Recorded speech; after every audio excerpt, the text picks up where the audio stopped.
मैं सदन की तरफ से, मेरी तरफ से आपको बहुत बहुत बधाई देता हूं, आपका अभिनंदन करता हूं और आपको शुभकामनाएं देता हूं। और मैं विश्वास भी कर देता हूं कि सभी इस सदन में बैठे हुए माननीय सदस्य ये उच्च सदन की गरिमा को संभालते हुए आपकी गरिमा की भी सदा सर्वदा चिंता करेंगे, मर्यादा रखेंगे, ये मैं आपको विश्वास दिलाता हूं।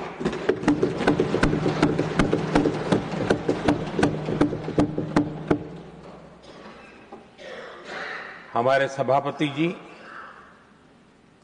एक सामान्य परिवार से आ रहे हैं, किसान परिवार से निकले हैं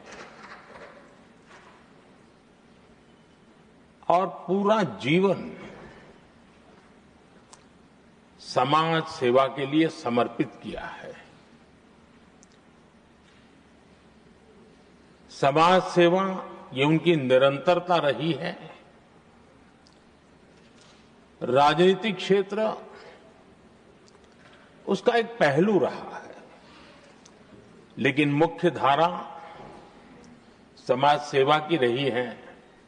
समाज के प्रति समर्पित होकर के जितना कुछ अपने युवा काल से लेकर अब तक वो करते आए हैं, करते रहे हैं, वो हम सभी समाज सेवा के प्रति रुचि रखने वाले लोगों के लिए एक प्रेरणा है, एक मार्गदर्शन है।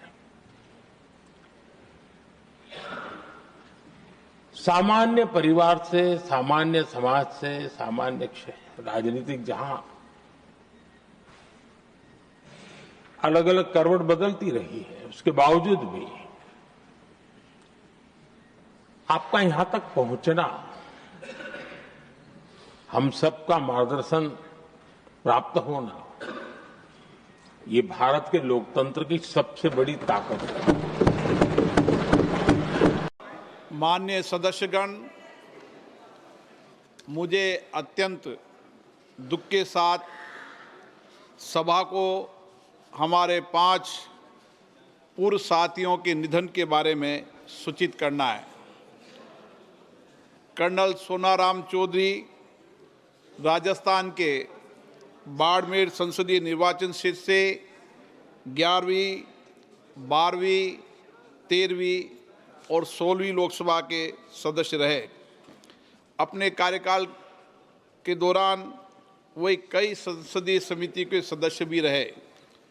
उन्होंने राजस्थान विधानसभा के सदस्य के रूप में भी अपनी सेवाएं दी।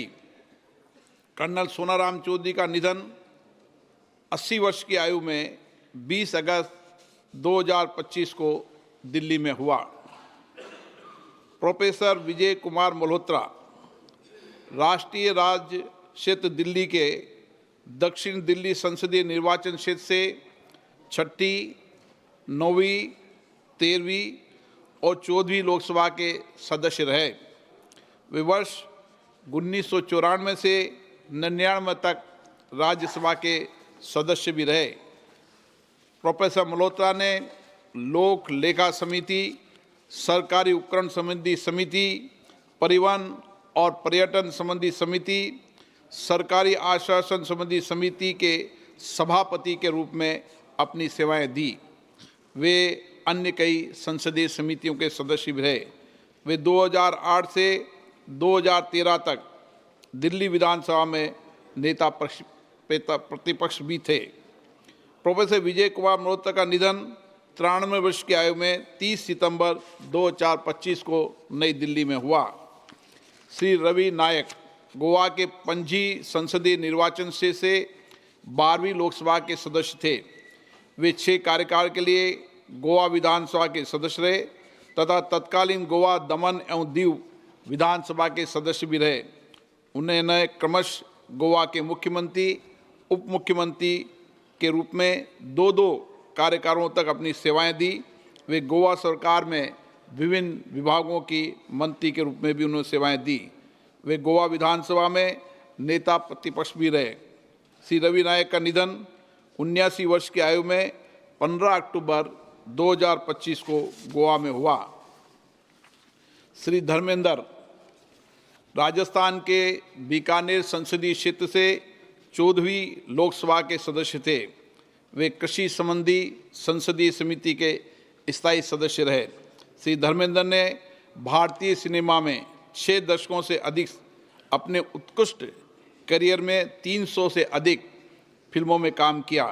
कला और भारतीय सिनेमा में श्री धर्मेंद्र को विशेष योगदान के लिए 2012 में पद्म भूषण से भी सम्मानित किया गया और 1997 में उन्हें film care lifestyle achievement award से भी सम्मानित किया गया। श्री धर्मेंद्र का निधन 85 वर्ष की आयु में 24 नवंबर 2025 को मुंबई में हुआ। श्री प्रकाश जायसवाल उत्तर प्रदेश के कानपुर संसदीय निर्वाचन क्षेत्र से 13वीं, 14वीं और 15वीं लोकसभा के सदस्य रहे। श्री जायसवाल ने केंद्रीय कोयला मंत्री, सांख्यिकी मंत्री के स्वतंत्र प्रभाव तथा गृह राज्य मंत्री के रूप में भी अपनी सेवाएं दी। उन्होंने विभिन्न संसदीय समितियों के सदस्य के रूप में भी अपनी सेवाएं दी। श्री प्रकाश जायसवाल का निधन 28 नवंबर 2025 को कानपुर में 81 वर्ष की आयु में हुआ। ये सभा अपने पूर्व सहयोगियों के निधन पर गहरा शोक व्यक्त करती है। शोक संतप्त परिवारों के प्रति अपनी संवेदना व्यक्त करती है। अब सभा दिवंगत आत्माओं के सम्मान में मौन रहेगी।